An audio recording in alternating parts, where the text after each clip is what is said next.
I got a call from a guy, and it actually went into my call center, and they took a message. And I actually thought that they had messed up the message, because basically the message came through. It was a guy from Fort Stewart. He left his name, he left his number, and he wanted to get an estimate for all the housing on Fort Stewart and some of the barracks in a few other areas. Now, I just said that there's like 300,000 acres. Okay. So this is a monumental place. I think there's like 23,000 soldiers, and then probably double that in family members. So you're talking about an immense amount of housing. So that sounded a little bit too good to be true. And maybe, like I said, I thought maybe they'd messed something up.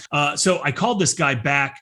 We went down there, we drove around, and sure enough, it was all of the housing. Okay. Now, this was about 8 years ago, and it's still the largest single ticket job that we've ever had. And like I told you, it was about 140. It was just over $140,000.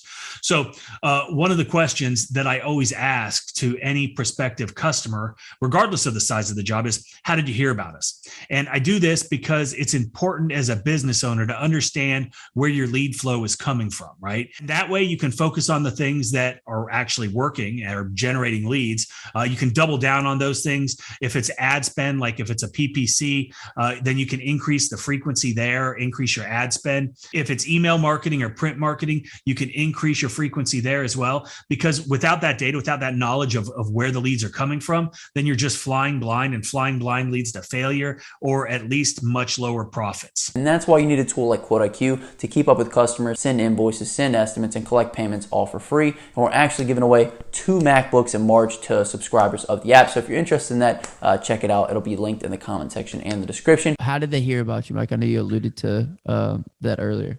Yeah, man. So this, again, it's kind of crazy. A lot of the guys that operate out of Stewart, they don't live on base. They live in Richmond Hill, which is a city outside of Savannah, in between here and Fort Stewart, or they live in Savannah, both areas that we target with our marketing, right? So he lived in a nice neighborhood, and obviously we focus on nice neighborhoods for obvious reasons. And he had said he'd gotten multiple postcards from us over the years, but then he saw one of my bandit signs outside of his neighborhood, said he recognized the logo from the postcard. And the one thing that he said that still sticks with me today is, he said that he'd seen my company's advertising for so long that he knew that we had to be legit.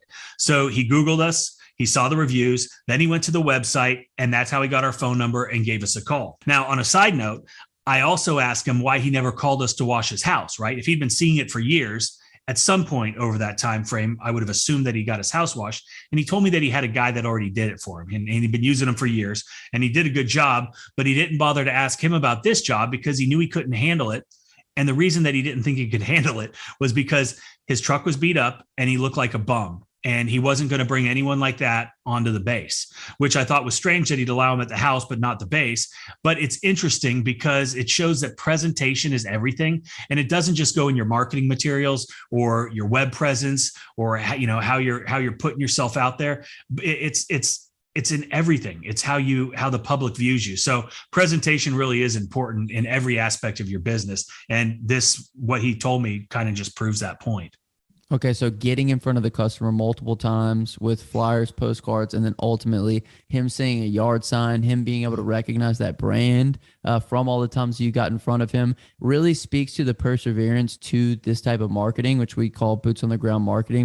It's just beautiful how it all kind of coalesced into this ginormous job. Like, how many times do we pass out postcards, send out mailers, flyers, we do the yard signs, and we only got X amount of dollars off of this as far as the ROI, but you don't see what's working when the jobs that can come down the line. So I just think that that's really impressive that we got this big of a job.